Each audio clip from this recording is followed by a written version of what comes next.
রাজরাজেশ্বরী সিরিয়ালের আজকের পর্বে দেখা যায় মহারানী ভবানী কুমুকে বস্তায় পুরে নিয়ে যাওয়ার সময় পাইকদের দেখে ফেলে এবং পাইকদের সাথে যুদ্ধ করে কুমুকে বাঁচিয়ে নিয়ে আসে।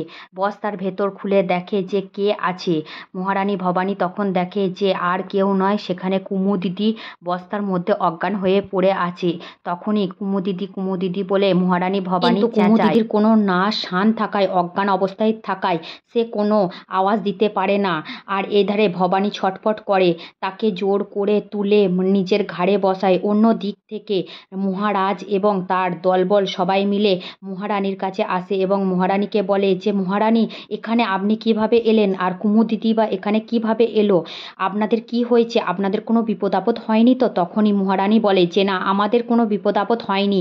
কুমু দিদির অনেক বড় বিপদ হচ্ছিল। কুমু দিদি এক্ষুনি বস্তায় করে নদীর ওপারে পাচার হয়ে যাচ্ছিল। এসব কথা শুনে মহারাজ বলে আপনার কি অবস্থা? এসব কি বলছেন মহারানী? তখন মহারানী বলে হ্যাঁ, এটাই সত্যি কথা। আমি যদি এখনই না আসতাম তাহলে কুমু দিদিকে নদীর পাড়ে পার করে দিয়ে কাশি পৌঁছে দেওয়া হতো। এইসব কিন্তু সাধারণ কারো কাজ নয়, এইগুলো পাইকদের দিয়ে করানো হয়েছে। এর সঙ্গে রাজবাড়িরই কেউ যুক্ত আছে। তখনই মহারাজ তার হাতটা দেখে মহারানীর, বলে মহারানী, তোমার এতটা হাত কেটে গেছে, তাও তুমি বলছো না? তোমার তো যন্ত্রণা হচ্ছে, রক্ত পড়ছে, তোমার তো এর জন্য আগে ব্যবস্থা নিতে হবে। এক্ষুনি কবিরাজ মশাইকে ডাকতে হবে, তোমার রক্ত বন্ধ করতে হবে।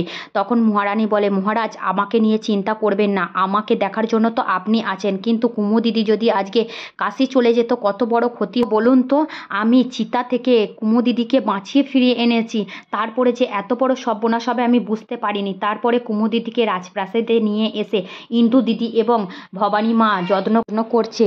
আর ইন্দু দিদিকে ভবানী বলছে এরকম ঘটনা কিভাবে ঘটলো বলো তো? কুমু দিদি কীভাবেই বনের ভেতর পৌঁছালো আর পাইকরা ওকে কীভাবেই ওখানে নিয়ে গিয়ে নদীর পাড়ে পার করছিল, সমস্ত ঘটনা ওনার কাছ থেকে শুনতে হবে। কুমু দিদির জ্ঞান প্রয়োগ, কুমু দিদির জপমালাটা যদি আমি না পেতাম তাহলে তো আমি বুঝতামই না যে কুমু দিদি অন্য কোথাও পৌঁছে গেছে।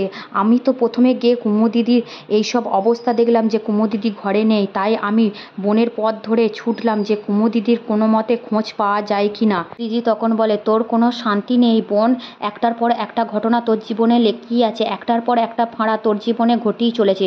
অন্য দিক থেকে ফুল্লরা বাইরে থেকে দাঁড়িয়ে দেখে যে এই হাড়হাবাদে ভিখারি বাড়ির মেয়েটা এই কুমুকে আবার নিয়ে এসছে, এই বিধবা কুলটা মেয়েকে আবার আমাদের নাটোরের রাজবাড়িতে নিয়ে এসছে। আমরা এত কিছু করেও কিছুতেই আটকাতে পারলাম না, ঠিক পৌঁছে গেছে এই হাড়হাবাদে ভিখারি বাড়ির মেয়েটা আমাদের সমস্ত চক্রান্তের রহস্য ভেদ করার জন্য যেন বসে আছে। তখনই কুমুর জ্ঞান ফেরে এবং কুমুর দিদিকে ভবানী জিজ্ঞেস করে তুমি কিভাবে ওখানে পৌঁছালে আর তোমাকে পাইকরা কোথায় নিয়ে যাচ্ছিল? তখনই কুমু দিদি বলে যে আমাকে যেন কে একটা কুমু দিদি বলে ডাকলো আর আমি বাইরে বেরিয়ে এলাম। তখনই ভবানী ভাবে যে আমি যখন সেই রাজবাড়িতে কান্নার আওয়াজ পেয়েছিলাম, সতী হওয়া থেকে তোমাকে বাঁচাতে গিয়েছিলাম, তখনই আমাকে ছলনা করে ফুল্লরা আর পিসিমণি আটকে রেখেছিল।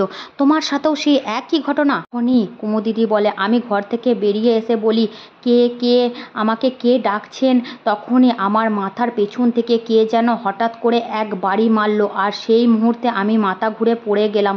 তারপরে আমার কিছু মনে নেই, আমি এই মাত্র আমার জ্ঞান এলো আর আমার ঘাড়ে প্রচণ্ড ব্যথা লাগছে। তখনই ভবানী ভাবে হ্যাঁ, আমার সাথেও এই ঘটনাই ঘটেছে কুমু দিদি, আমিও এরকমই একটা চক্রান্তের শিকার হয়েছিলাম। এ কাজ আর কারো নয়, এ কাজ যারা করেছে আমি তাদেরকে চিনি, তাদেরকে আমি খুব ভালো করে জানি, এরা ছাড়া এ কাজ এ বাড়িতে কেউ ঘটনাটা ঘটাতে পারে না।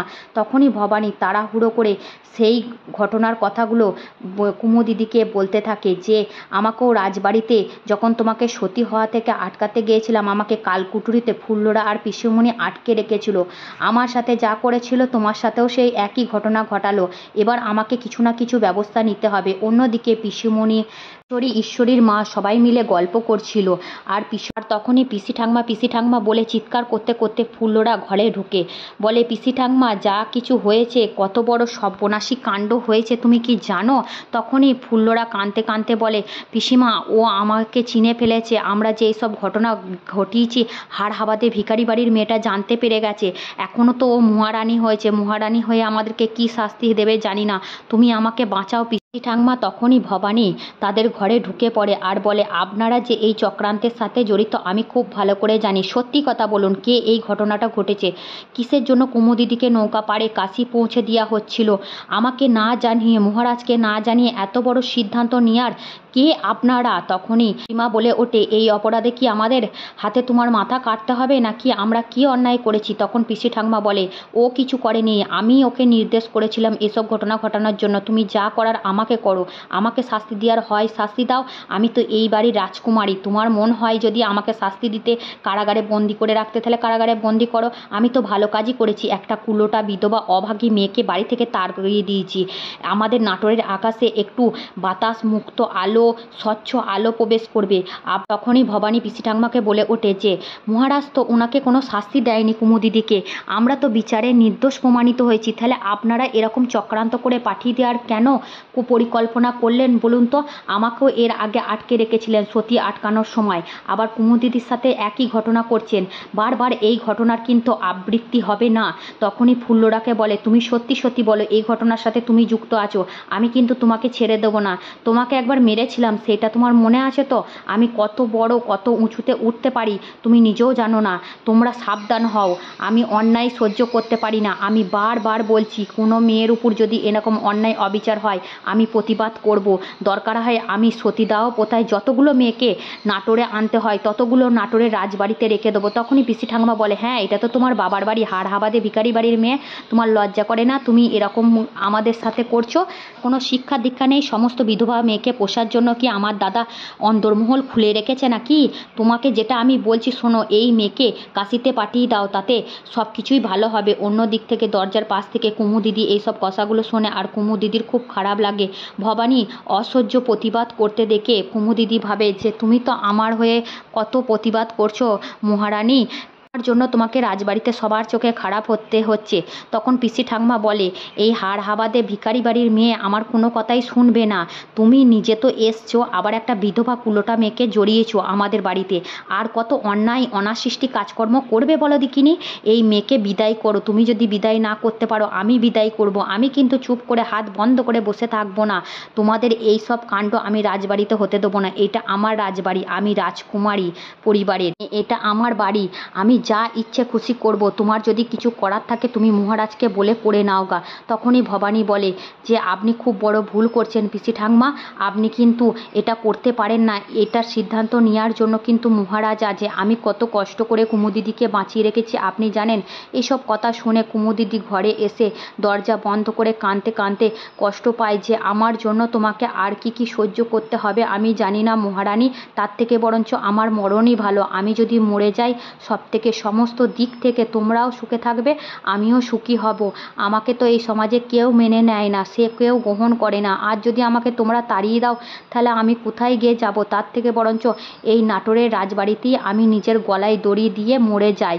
তখনই কুমুদিদি খাটের একটা অংশ দরজায় ঠেকিয়ে দেয় এবং দরজাটাকে ভালো করে মজবুত করে আটকে রাখে। অন্য দিক থেকে ভবানী চেঁচাতে চেঁচাতে আসে, কুমুদিদি কুমুদিদি তুমি কি করছো? তখনই কুমু তাড়াহুড়ো করে এদিকে একটা কাপড়ের খোঁজ করে। তখনই রাজবাড়ির দরজাতে ইন্দুদিদি এবং ভবানী এসে অনেকবার আওয়াজ করে আর কুমু তখন কাপড় নিয়ে তাড়াহুড়ো করে খাটের উপরে টেবিল নিয়ে উঠতে থাকে। চাই বারংবার আওয়াজ করার পরও কুমুদিদি দরজা খোলে না। টেবিলের উপর একটা কাপড় রেখে সেই কাপড়টা ঝুলাতে যায় আর দরজায় এরকম ঠক ঠক আওয়াজ শুনতে পেয়ে সে তড়িঘড়ি সেই কাপড়টা নিয়ে গলার ফাঁসের মতন করে এবং গলায় ফাঁস দেওয়ার জন্য তৈরি হয়। তখনই সে তার বাবার কথা, তারপরে পিসি ঠাকমার এই কুলোটা বিধবা অভাগী মেয়ে, স্বামী খাওয়া মেয়ে, এইসব কথাগুলো তার মনের মধ্যে ভাসে। তখনই কুমু ভাবে যে, আমি কত বড় পাপ করেছি, তাই আমার বাবা আমাকে ত্যাগ দিল, আমার স্বামী মারা গেল, আমার জীবনে আর কিছু নেই, এবার মৃত্যু ছাড়া আর আমি কোথাও থামবো না। তখনই সে টেবিলে উঠে নিজের গলায় ফাঁস পরানোর জন্য উদ্যোগ হয় আর সে পুরনো কথাগুলো মনে পড়ে যে পিসি ঠাকমা কতটা আমাকে অপমান করে, এমনকি মহারানী ভবানীকেও অপমান করতে ছাড়ে না। তখনই ভবানীকে প্রণাম জানিয়ে বলে, তুমি আমার জন্য অনেক কিছু করেছো মহারানী, তোমাকে প্রণাম জানিয়ে আমি এই চেয়ারটা সরালাম। তখনই চেয়ারটা সরাতে যাবে আর দরজা খুলে ভবানী ঘরে ঢুকে পড়ে ভবানী এই দৃশ্য দেখে অত্যন্ত অবাক হয়ে পড়ে যায়। সে বলে, কুমুদিদি, এসব ঘটনা তুমি ঘটিও না, এ কী কাণ্ড করতে যাচ্ছ? তখন ইন্দুদিও চেঁচায়। অন্যদিকে দেখা যায় যে কুমুদিদি গলায় ফাঁসটা দেবে বলে গলাতে পরাতে যাবে, আর তখনই ভবানী তার পা দুটো এসে ধরে যে তুমি এরকম সর্বনাশী কাণ্ড ঘটিও না, তুমি আমার মুখের দিকে তাকাও, তোমার জন্য আমি অনেক লড়াই করেছি কুমুদিদি, তোমাকে বাঁচতে হবে।